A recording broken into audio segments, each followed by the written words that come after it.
दोस्तों, दुनिया में ऐसे कई इंसान हैं जिन्होंने इस दुनिया में बहुत कुछ अचीव किया है, जिन्होंने अपने जीवन में ऐसे मुकाम हासिल किए हैं जो किसी दूसरे के लिए करना तो दूर, सोचना भी लगभग नामुमकिन है। चाहे वो रीयूजेबल रॉकेट बनाना हो या किसी दूसरे इंसान को किसी दूसरे ग्रह पर बसाने की तैयारी करना।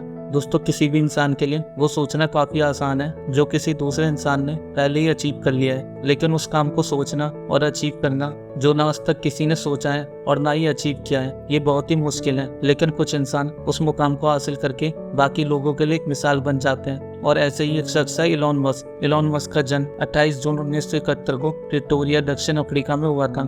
इलॉन मस्क के पिता एक इलेक्ट्रिक इंजीनियर और पायलट थे और इलॉन की मां एक डाइटिशियन थी। इलॉन ने अपनी पढ़ाई अफ्रीका में ही की थी, लेकिन इलॉन को पढ़ाई के साथ साथ मशीन, टेक्नोलॉजी और कंप्यूटर में भी काफी इंटरेस्ट था। उनका टेक्नोलॉजी और कंप्यूटर की तरफ लगाव का अंदाजा आप इस बात से लगा सकते हैं कि एक बार उन्होंने सिर्फ किताबों की मदद से खुद प्रोग्रामिंग सीख के एक गेम बना दिया था जिसका नाम उन्होंने ब्लास्ट रखा था, और बाद में यही गेम उन्होंने एक अमेरिकन कंपनी को $500 में बेच दिया था।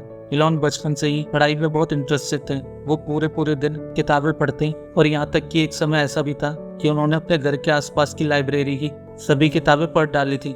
इलॉन जब भी घर में ना होते तो वो घर के पास किसी लाइब्रेरी में ही मिलते थे। इलॉन की कल्पना शक्ति बचपन से ही इतनी शक्तिशाली थी कि वो जब भी कुछ सोचते या कुछ पढ़ रहे होते तो उसमें पूरी तरह डूब जाते। यहाँ तक कि जब उनके घर वालों ने बुलाते तो वो अपनी इमेजिनेशन में इतने खोए रहते कि घर वालों को लगता इलॉन को सुनने में दिक्कत होने लगी है, और इसके चलते उनके पेरेंट्स ने उन्हें डॉक्टर को भी दिखाया और यहाँ तक कि उनके कान की सर्जरी भी कर दी गई।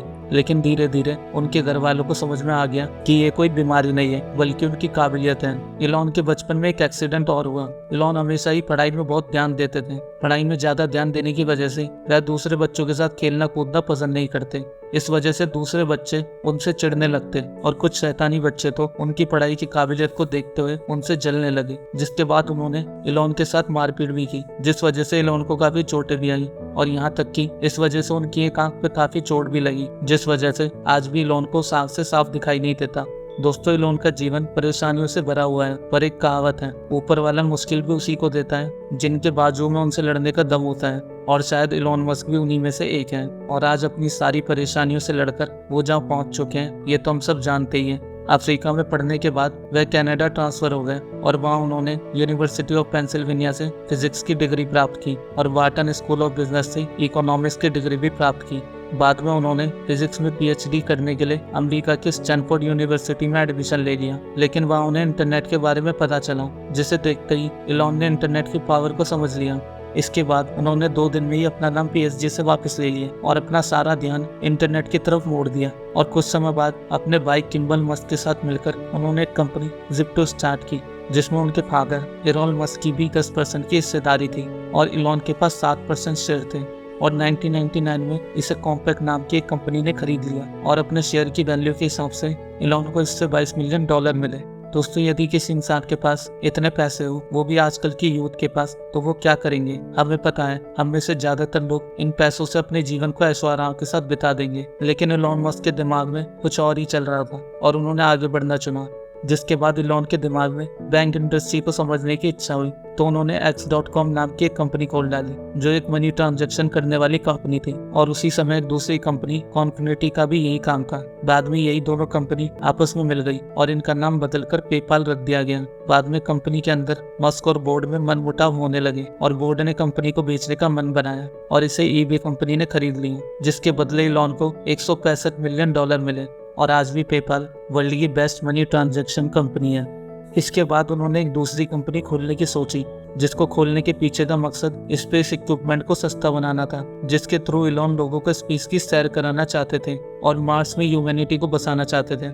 इलॉन को बचपन से ही स्पेस एक्सप्लोरेशन में बहुत इंटरेस्ट था, जिसके लिए उन्होंने अपनी कंपनी स्पेस एक्स खोल दी और वह 2003 में रूस पहुंच गए और वहां पर उन्होंने 3 इंटरकॉन्टिनेंटल बैलिस्टिक मिसाइल रॉकेट लेने की इच्छा जताई, लेकिन वहां एक रॉकेट की कॉस्ट लगभग $65 मिलियन की थी और साथ ही रूस के अधिकारी उन्हें कोई सरफिरा नौजवान समझ रहे थे और उनका मजाक बना रहे थे। तो इलॉन ने रूस से मिसाइल खरीदने का आइडिया कैंसिल कर दिया और खुद रॉकेट बनाने की सोची।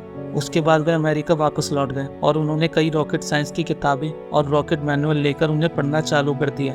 करीब 1 साल तक स्टडी करने के बाद इलॉन को समझ आ गया कि रॉकेट के महंगे होने का मेन कारण रॉकेट के इक्विपमेंट्स को अलग अलग जगह से मंगाकर उन्हें साथ में स्टेबलिश करना था, तो उन्होंने डिसाइड किया कि वो रॉकेट के रॉ मटेरियल को कहीं से नहीं खरीदेंगे बल्कि अपनी कंपनी में खुद क्रिएट करेंगे। इसके कई सालों की मेहनत के बाद उनकी कंपनी ने अपना पहला रॉकेट फैल्कन 1 बना डाला, लेकिन लगातार एक के बाद एक 3 अटेम्प्ट फेल हो गए और उनका सारा पैसा खत्म होने के कगार पर आ गया। लेकिन इसके बाद उन्होंने अपनी जिंदगी का एक और मुश्किल फैसला लिया और अपने बचे हुए पैसे लास्ट अटेम्प्ट में लगा दिए। लेकिन इस बार उनके हर बार थोड़ा बेहतर करने की आदत के कारण उनका ये चौथा अटेम्प्ट सफल हो गया और विश्व भर में उनकी तारीफ होने लगी।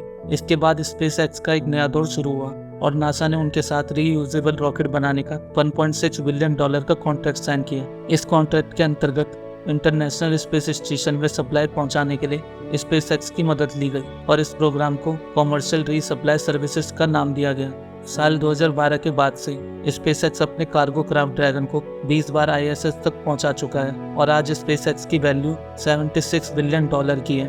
दोस्तों, एलन का मकसद सिर्फ इंसान को स्पेस में बसाने का नहीं है, उनका मकसद हमेशा से इंसानी जीवन को बेहतर बनाने का रहा है, जिसके लिए उन्होंने कई और कंपनीज भी खोली हैं, जिनमें हर एक कंपनी का काम इस धरती को मानव के लिए बेहतर बनाने का है। जिनमें इलेक्ट्रिक कार बनाने के लिए टेस्ला, सोलर एनर्जी को यूज करने के लिए सोलर सिटी, अंडरग्राउंड रोड के लिए हाइपरलूप, माइंड की एबिलिटी को यूज करने के लिए Neuralink, the boring company, Starlink और ओपनएआई जैसी बेहतरीन कंपनी है। आज हम लोग जो ChatGPT जैसा बेहतरीन AI सॉफ्टवेयर यूज करते हैं वो इसी ओपनएआई कंपनी की देन है और ये सभी कंपनियां अपनी अपनी फील्ड की बेहतरीन कंपनियों में से एक हैं, जो आज एलन मस्क की सोच की वजह से इस मुकाम पर पहुंच चुकी है और इन सभी कंपनियों की बदौलत आज एलन मस्क विश्व के सबसे अमीर इंसानों में से एक है। दोस्तों, एलन अपने एक इंटरव्यू में कहते हैं कि मैं सोचने में ज्यादा समय बर्बाद नहीं करता, मैं काम को सीखता हूँ फिर एक्शन लेता हूँ और मेरी भी आपको यही सलाह है, आप अपना समय बैठ के कामों में बर्बाद मत करिए, प्लान बनाइए, एक्शन लीजिए और उस प्लान को एग्जीक्यूट कीजिए।